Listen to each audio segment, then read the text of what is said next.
Good morning students. आज फिर से वैसे तो कई बार पहले भी बता चुकी हूँ मैं। आज राइटिंग सेक्शन में हम फॉर्मल लेटर करने जा रहे हैं। ठीक है, formal letter that is very important for class 8th 9th 10th, तीन क्लासेस के लिए, स्पेशली 9th एंड 10th। पहले भी एक वीडियो डाला था, आज फिर से यहाँ पे मैं एक वीडियो छोटा सा फॉर्मल लेटर पे ही बता रही हूँ। ठीक है, so what is a formal letter? क्या लिखा है कि a letter written for a formal purpose, औपचारिक उद्देश्य से। औपचारिक उद्देश्य क्या होता है कि किसी विभाग से कोई जानकारी लेनी है, किसी डिपार्टमेंट में कोई कंप्लेंट डालनी है, कोई काम करवाना है, कोई ऑफिशियल है, कोई बिजनेस पर्पस है, इनको हम औपचारिक कहते हैं, इनको हम फॉर्मल कहते हैं। और जब हमें ऐसे लेटर लिखने होते हैं उनको हम फॉर्मल लेटर्स कहते हैं। ठीक है, अब टाइप्स ऑफ फॉर्मल लेटर कितनी तरह के हो सकते हैं? वैसे तो कोई देयर इज़ नो एंड, जब सिचुएशन हो उस हिसाब से लेटर क्रिएट करना पड़ता है, पर फिर भी इसमें कुछ एग्जाम्पल दिए हैं कि एक फॉर्मल लेटर कितने तरह के हो सकते हैं, टाइप्स, प्रकार जिसे आप कहते हो। लेटर टू द एडिटर, ये एक फॉर्मल लेटर है। लेटर टू द गवर्नमेंट, सरकार को किसी बात को लेकर पत्र लिखना, ये एक फॉर्मल लेटर है। Letter to the police, formal letter है। लेटर टू द प्रिंसिपल, आपको अगर अपने प्रिंसिपल सर को आप जो एप्लीकेशन भी देते हो ना, दैट इज़ एक्चुअली एक लेटर ही है वो। ऑर्डर लेटर, स्कूल का सामान ख़त्म है और हम किसी फर्म से, किसी एक दुकान से डेली अगर उसको हम जो परचेज़ करते हैं तो उसके लिए भी लेटर लिखना पड़ता है। वो फॉर्मल लेटर्स होते हैं, ऑफिशियल्स होते हैं बिजनेस पर्पज़ पे। कंप्लेंट लेटर, आपकी लोकेलिटी में आपको कोई प्रॉब्लम है तो आप अपने जो ऑफिसर्स हैं, अगर आपको पुलिस में कंप्लेंट करनी है तो भी लेटर है, डीएम को लिखनी है तब भी लेटर लिखना है, लोकल लेवल पे भेजना है तब भी लेटर लिखना है। सो ये सब जो हम किसी मेन उद्देश्य को लेकर लिखते हैं लेटर्स, उनको फॉर्मल लेटर कहते हैं। इंक्वायरी लेटर, कहीं की किसी बात की इंक्वायरी आपको किसी डिपार्टमेंट की करनी है तब आप इन लेटर जो लिखेंगे फॉर्मली होगा। बिजनेस पर्पस पे जो लेटर लिखे जाते हैं, एक बिजनेस फर्म दूसरे बिजनेस फर्म के साथ ऑफिशियल लेटर से जुड़े रहते हैं। एप्लीकेशन लेटर फॉर जॉब, अगर कोई कहीं जॉब के लिए अप्लाई करता है उसके लिए भी लेटर लिखता है। एप्लीकेशन हम उसे कहते हैं because we are trying to apply through it, पर वो लेटर ही होता है। Letter to the bank manager, अगर मैं बैंक में जाऊँ, मुझे कुछ भी करना है, means if I want to open an account, मैं कोई अकाउंट ओपन करना है, कुछ क्लोज करने हैं अकाउंट्स, उसके लिए भी हमें लेटर लिखने होते हैं तो फॉर्मली होते हैं।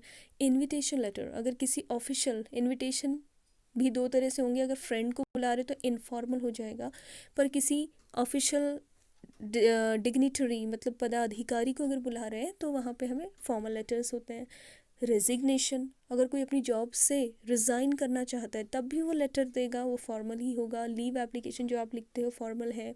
लीव एप्लीकेशन फॉर मैरिज, वो भी फॉर्मल है। लीव एप्लीकेशन फॉर मैटर्निटी, वो भी फॉर्मल है। ठीक है, तो फॉर्मल लेटर्स बहुत सारे टाइप के हो सकते हैं, अभी मैं सिर्फ फॉर्मल की बात ही कर रही हूँ। अब इसके फॉर्मेट पे चलते हैं। फॉर्मल लेटर फॉर्मेट, ठीक है। अब इसमें पूरा डिटेल दिया गया है कि एक फॉर्मल लेटर में क्या क्या होना चाहिए। इसको थोड़ा सा अभी हम इसकी body of that letter will discuss. अब यहाँ पे a formal letter strictly follows the prescribed format for use writing a formal letter. Use of colloquial words, abbreviations and slang language should be restricted while writing a formal letter. मतलब इसका मतलब समझ में आ रहा है आपको? जो यहाँ पे बी पॉइंट है, मैं सिर्फ इसको डिस्कस कर देती हूँ। अगर अपने फ्रेंड को आप लेटर लिख रहे हो तो आप कैसी भाषा यूज़ कर सकते हो? Hi, what's up, so many such languages. इसको स्लैंग बोलते हैं, इंग्लिश में इसको स्लैंग कहते हैं, कॉलिक्वल्स कहते हैं। पर जब हम किसी पदाधिकारी को किसी फॉर्मल पर्पज से लेटर लिखते हैं, हम वहाँ पे इस भाषा का यूज़ नहीं कर सकते, ये ध्यान रखना है। ठीक है, वहाँ पे आपको उसी तरह की लैंग्वेज यूज़ करनी है, formal words, formal language. A formal letter must be precise and to the point, to the point होना चाहिए। The subject line is very important in a formal letter, subject दिखना चाहिए क्लियर।